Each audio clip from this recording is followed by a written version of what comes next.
जय मसीह की। मसीह परिवार वचन जीवन कार्यक्रम में आप सभी को हम स्वागत करते हैं एक बार फिर, और धन्यवाद देना चाहेंगे हमारे साथ में शामिल होने के लिए।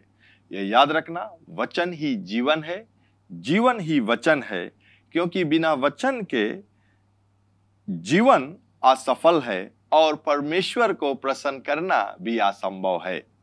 आमीन। तो क्यों ना हम प्रार्थना कर ले और वचन में आगे बढ़ेंगे। स्वर्गीय पिता, हम आपको धन्यवाद देते हैं और आपके उपस्थिति में हम आते हैं नरमता के साथ, पक्षतापी हृदय के साथ, धन्यवाद करते हुए आपके प्रेम, आपके आशीष, आपके अनुग्रह के लिए, और धन्यवाद देते हैं आज के दिन के लिए जो आपने ठहराया है, बनाया है। और ये नया दिन, क्योंकि परमेश्वर हम खुशहाली इसलिए मनाते हैं क्योंकि आज के दिन में परमेश्वर आपने सभी आशीषों से भरा है। और धन्यवाद देना चाहते हैं इस वचन के लिए जो हम सुनेंगे परमेश्वर, या हम बांटेंगे प्रभु, कि इस वचन के द्वारा हम उत्तेजित को पाकर अपने जीवन में आगे बढ़े। यीशु के पवित्र नाम से आमीन, आमीन। तो जैसे मैंने कहा कि वचन ही जीवन है, जीवन ही वचन है, क्योंकि बिना वचन के परमेश्वर को प्रसन्न करना या जीवन में सफलता को प्राप्त करना असंभव है। इसलिए वचन हमारे जीवन में बहुत जरूरी है, और हम जब वचन में बना रहेगा प्यारे लोग, तो हम जीवन में आगे बढ़ सकते हैं। याद रखना कि हमारा जो नींव है, जीवन का जो नींव है, यीशु मसीह ने इस प्रकार से बतलाया कि जो लोग मेरे पीछे चलते हैं या जो लोग सीखते हैं, वो इस प्रकार से रहता है जैसे एक व्यक्ति एक अपने घर को, अपने मकान को बनाता है, और वो उसका जो नींव है वो चट्टान में बनाया है, या जिस भूमि पर बनाया है वो भूमि मजबूत है, ताकि जब तूफान आए या बाढ़ चढ़े वो उस नींव को हिला ना पाए। ठीक, जो कौन लोग हो सकता है जो परमेश्वर के वचन में बना रहता है। इसीलिए हम ये कहना चाहते हैं कि ये जो नया दिन परमेश्वर ने हमें दिया है, इस दिन में हम हर एक दिन को जो रहता है हमारे लिए वो नया दिन रहता है। इसलिए हर एक दिन को हमें बहुत जरूरी है कि अपना जो नींव, अपना जो जीवन है, हम परमेश्वर के वचन ही में बनाए रखें।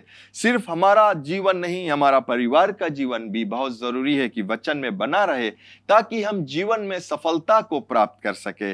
और जैसे फिर कहता है यीशु की, और एक व्यक्ति और रहता है जो अपना नींव या अपना घर का जो नींव बालू में बनाए रखा है, और वो जो आंधी आता है, तूफान, हवा चलता है, बाढ़ चढ़ता है, और क्या होता है कि क्योंकि वो मजबूत जगह या मजबूत स्थान नहीं था, हवा चलता है और वो घर जो है, वो मकान है, वो गिर जाता है। तो बहुत से लोग जो रहता है, या मसीह विश्वासी लोग रहता है, जो अपने नींव को, जो अपने जीवन को परमेश्वर के वचन में बनाए नहीं रखा है, तो क्या होता है कि जब समस्या आता है, मुसीबत आता है, हम वचन को नहीं देखते हैं लेकिन समस्या को देखते हैं, और क्या होता है कि हम गिर जाते हैं। ठीक, तो मैं ये कहना चाहता हूं कि ये जो नया साल हम कहते हैं, कैलेंडर ईयर जो चेंज हुआ है, नया साल को हम शुरुआत करना चाहते हैं, मैं ये उत्तेजित को करना चाहता हूं। शायद हमारे जीवन में बहुत से ऐसे जो सपने थे या जो ड्रीम्स थे, जो हम प्लान्स को बनाए, योजना को बनाए थे, और उसमें हम सफलता को नहीं प्राप्त किया या हमने नहीं उसे पा सका। मैं ये कहना चाहता हूं कि आप निराश मत हो, आप अपने आप को दोषी मत ठहराए। जो नहीं हुआ उसे छोड़ दे, जो सफलता को नहीं प्राप्त किया, अभी मेरे वचन को सुनने से पहले अगर भी आपने सफलता को नहीं प्राप्त किया तो उसे छोड़ दे। क्योंकि पौलुस कहता है धर्मशास्त्र में, अगर हम लोग देखें फिलिपियंस के किताब में 3 में देखेंगे, 13 to 14 में देखेंगे, तो कहता है परंतु केवल यह एक काम करता हूं। कौन कहता है? पौलुस अपने विषय में कहता है कि मैंने आगे बढ़ रहा था, या मैंने अपने जीवन में परमेश्वर की ओर देखा, लेकिन बहुत सी चीज है जो मैंने अभी प्राप्त को नहीं किया है, और उन चीजों के लेकर मैं निराश नहीं होता हूं। जो चीज मैंने प्राप्त नहीं किया है, जो चीजों को मैंने अभी तक अपने जीवन में देखा नहीं, लेकिन केवल एक चीज वो करता है, कहता है कि परंतु केवल या एक काम करता हूं कि जो बातें पीछे रह गई है उनको बुलाकर आगे की बातों की ओर बढ़ता हूं। जो बातें पीछे छूट गई है उन बातों को लेकर मैं आज अपना नहीं खराब करूंगा, मैं अपना कल नहीं खराब करूंगा, क्योंकि जो बातें बीत गई है वो पुराना हो गया, उसे छोड़ दो। क्योंकि जब वो बातें को लेकर मैं आज सोच करूंगा कि ओ मुझसे हुआ नहीं, मैंने ये मिस कर दिया है, उन बातों को लेकर अगर आप आज सोच करोगे या उस पर विचार करोगे तो क्या होगा, आज का दिन भी आप खो दोगे। लेकिन जो बातें हो गई है या उसे नहीं किया, छोड़ दो। लेकिन हम आगे की ओर देखें कि किस तरह से हम इस योजना को, सफलता को लेकर आए। यही बात ये कहता है कि जो बातें पीछे रही गई है उसको भूलकर आगे की बातों की ओर बढ़ता हूं, निशाने की ओर दौड़ा चला जाता हूं। क्योंकि पौलुस का जो निशाना था वो गोल था उसके जीवन में, कि जो प्रभु यीशु मसीह ने दिया उसकी ओर वो बढ़े। जो मैंने मिस कर दिया, जो छूट गया वो छूट गया, लेकिन मैं आगे की ओर बढ़ूंगा। तो ये मेरा उत्तेजित है आप लोगों के लिए कि हम अपने आप को गिल्टी ना समझे या अपने आप को हम दोषी ना ठहराए कि वो कैसे हो गया, मिस हो गया। नहीं, क्योंकि अगर आप उस बातों पर रुकोगे तो भी आप कुछ नहीं कर पाओगे, लेकिन आगे की ओर बढ़ना है। जैसे पौलुस कहता है कि हमें आगे चलना है। उसने कहा कि निशाने की ओर दौड़ा चला जाता हूं ताकि वह इनाम पाऊं जिसके लिए परमेश्वर ने मुझे मसीह यीशु में ऊपर बुलाया है। वो उस निशाने की ओर, वो या मैं ये कह सकता हूं कि स्वर्ग की ओर वो बढ़ता चला। जो बातें बीत गई वो भूल जाओ, वो पुराना हो गया, उस पे हम अपने निगाह को नहीं लगा। एसाया के किताब में एसाया इस प्रकार से कहता है, परमेश्वर जो एसाया की द्वारा कहता है, वो कहता है कि ना तो पुरानी बातों को याद करो और ना ही अतीत पर विचार रखो। देख, मैं, परमेश्वर कहता है, देख मैं नया बात करता हूं जो अभी प्रकट होता है। यानी कि अभी प्रकट होता है, जैसे अभी है, कल हो गया, ठीक, लेकिन अभी वर्तमान में वो प्रकट होता है, आज प्रकट होता है। इसलिए दाऊद यहोवा के साथ में ये कह सकता था कि मैं आनंदित हूं, आज का दिन यहोवा ने बनाया। उसने नहीं कहा कि कल का दिन यहोवा ने बनाया या कल बनाएगा यहोवा। वो कहता है कि आज का दिन यहोवा ने बनाया है और मैं चुनाव करता हूं कि आज के दिन में मैं आनंदित रहूंगा। ये चुनाव अगर हम और आप करेंगे मेरे प्यारे भाई और बहनों अपने जीवन में, तो भी हम खुशहाली मना सकते हैं। मैं ये कहना चाहूंगा एक बार फिर कि हम आज के दिन में परमेश्वर को धन्यवाद करते हुए आगे बढ़े, धन्यवाद करते हुए, क्योंकि धन्यवाद में वो सामर्थ्य है जो परमेश्वर हमें और आपको दिया है, जो जिसके लिए हम बहुत समय हम मनुष्य जो रहता है वो हम उन चीजों को देखते हैं जो नहीं हुआ है या गलत हो गया है हमारे जीवन में, लेकिन हमें देखना है कि क्या सही हुआ है ना। बहुत से लोग कहता है कि अगर 100% रहता कोई चीज में, लेकिन अगर 99% चीज गलत हुआ है और 99% चीज अगर सही हुआ है और 1% कोई गलत हो गया, मनुष्य ऐसा है कि वो 99 के बारे में भूल जाए, लेकिन वो एक जो गलत हुआ उस पर वो विचार करेगा, सोच करेगा, रात भर सुतेगा नहीं। हमें ऐसे नहीं करना है, लेकिन हम अपने जीवन को धन्यवाद करते हुए या अपने आज का दिन जो है उस पर हम धन्यवाद करते हुए आगे की ओर बढ़ते जाए। आमीन। तो यहां पर परमेश्वर कहता है कि जो अभी प्रकट होगी क्या तुम उससे अनजान रहोगे। यानी कि परमेश्वर कहता है कि जो नया चीज मैं करने जा रहा हूं क्या तुम उससे अनजान रहोगे। यानी कि जो भी कुछ परमेश्वर हमारे जीवन में नया करेगा हम उसे देखेंगे, सिर्फ हम नहीं लेकिन हमारा आन पड़ोसी जहां पर हम रहते हैं वो लोग भी उसे देखेंगे। प्यारे लोग, इसलिए हमें निशाने की ओर दौड़ा चला जाना है, ना तो वो जो बातें जैसे उसमें कहता है 1 कोरिन्थियंस में कहता है कि 5:17 में कि पुरानी बातें बीत गई अब सब नया हो गया है। यानी कि जो बातें बीत गई छोड़ दो उसे, जो नया है, जो परमेश्वर नया करता है हमारे जीवन में उसको लेकर हम निशाने की ओर जाए। और कहता है कि मैं जंगल में एक मार्ग बनाऊंगा। यानी कि जंगल में मार्ग बनाने का मतलब यह है कि वो जंगल में कोई रास्ता नहीं था, सिर्फ जंगल है, बड़े बड़े पेड़ है और सब कुछ है, लेकिन रास्ता नहीं है। लेकिन परमेश्वर कहता है कि मैं जंगल में एक मार्ग बनाऊंगा और निर्जल देश में, जहां पर या जो भूमि में जल नहीं मिलता है, जैसे डेजर्ट कहता है,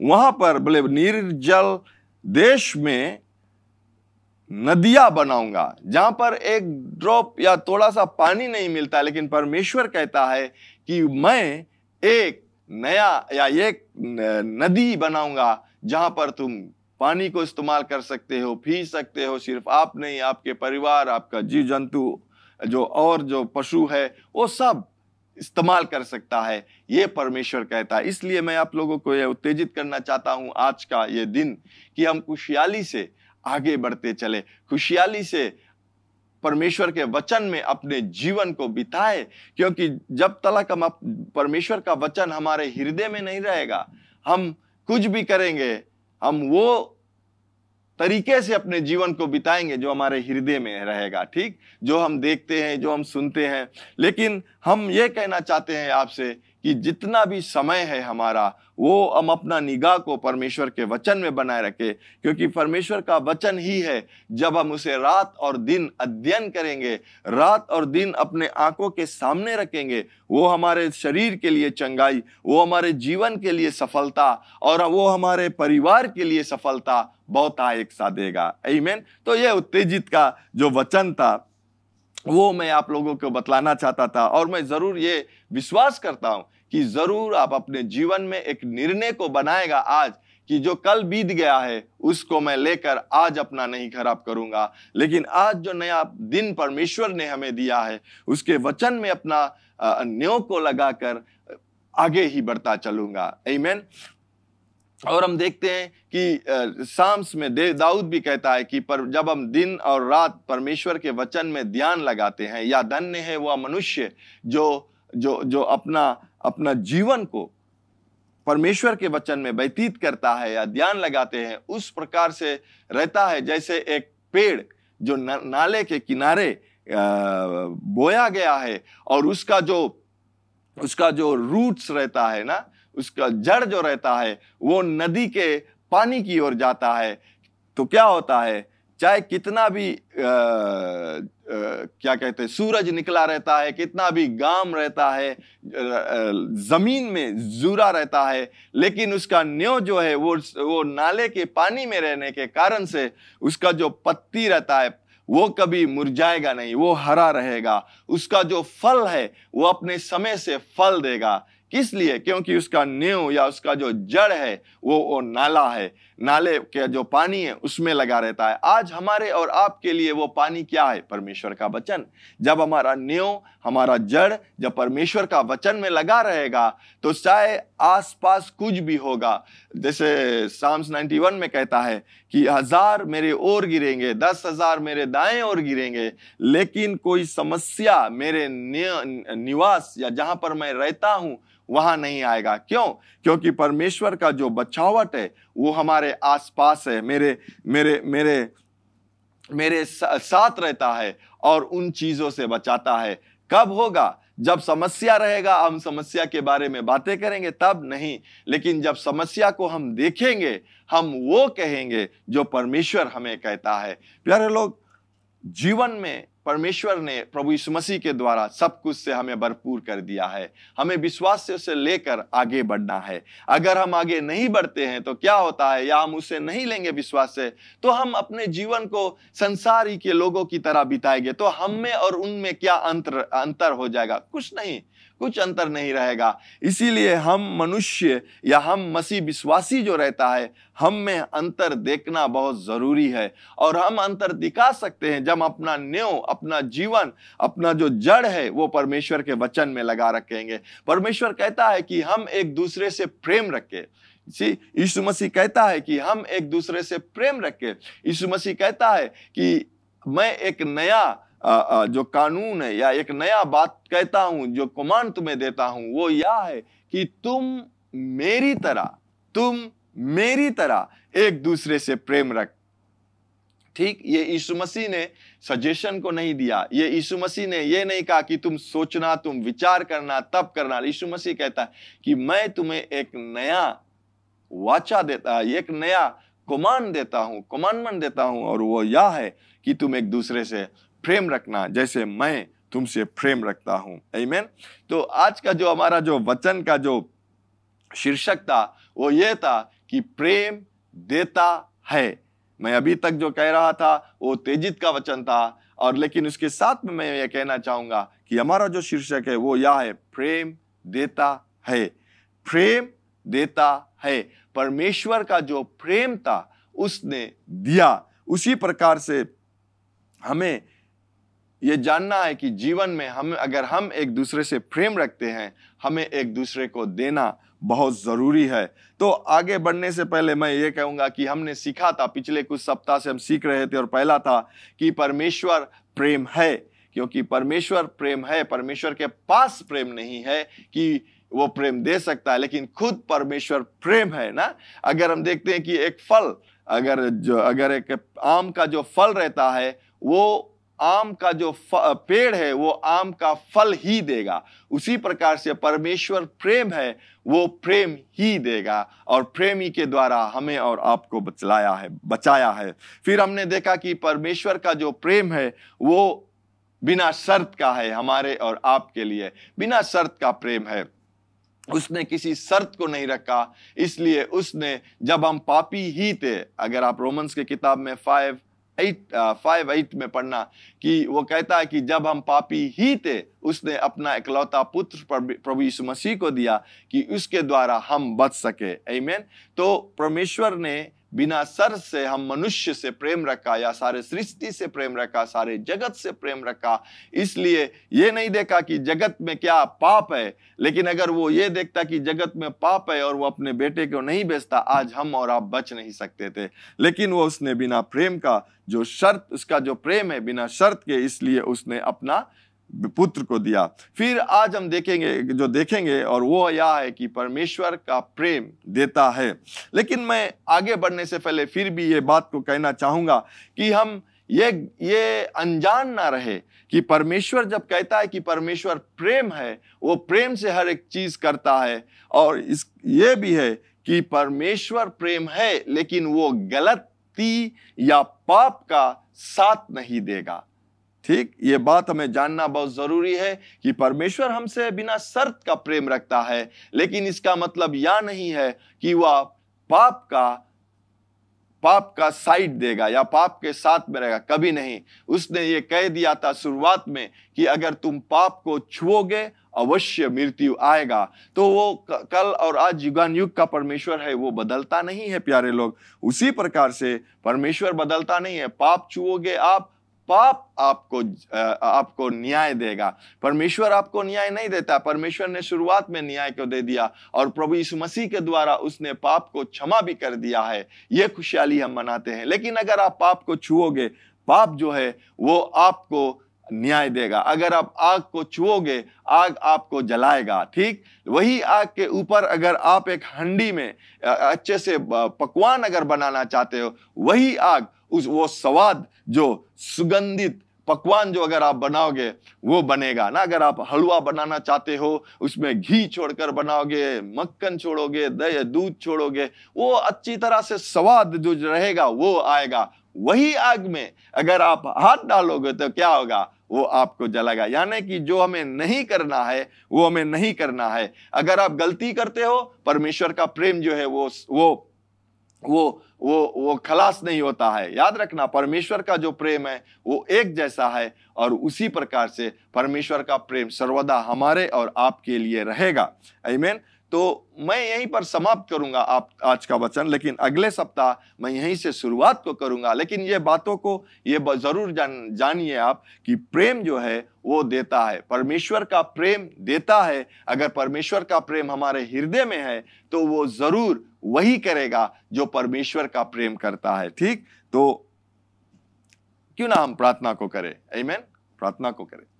स्वर्गीय पिता, मैं धन्यवाद देना चाहूंगा इस समय पर आपके प्रेम के लिए जो आप देता है बिना शर्त का। और प्रभु, आपका प्रेम हर एक समय देता है हम लोगों के लिए प्रभु जी, हर एक लोगों के लिए। और ऐसा जीवन को हम विश्वासी लोग भी व्यतीत करें जैसा आप है, क्योंकि आपने अपने प्रेम को अपने पवित्र आत्मा के द्वारा हमारे हृदय में डाला है, ताकि उस प्रेम से हम अपने जीवन को, मसीह जीवन को इस संसार में बितलाए। प्रभु जी, हम धन्यवाद देना चाहेंगे आपके चंगाई के लिए।